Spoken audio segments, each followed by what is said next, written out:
HTML5 provides a few semantic elements just for tables.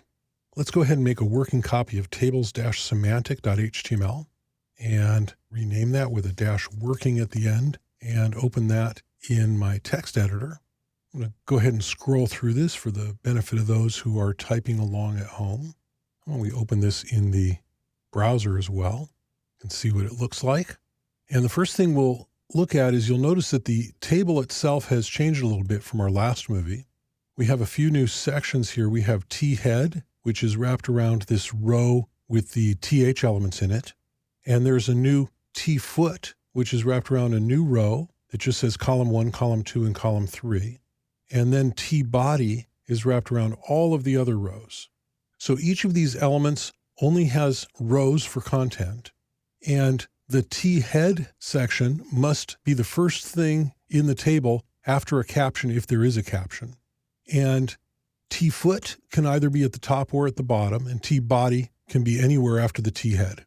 For the most part, these have no presentation meaning, except that the T-foot element always ends up at the bottom of the table. So you notice, even though I have it here above the T-body in this document, it's still showing up at the end of the table.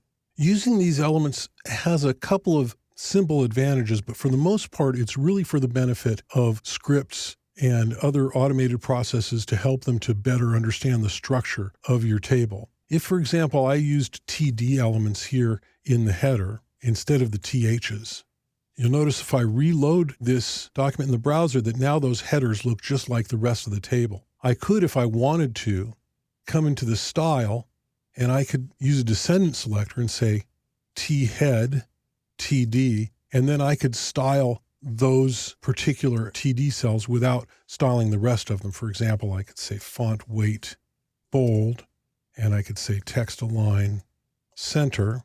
And then when I reload the document, you see those are bold and centered again, just like they were before.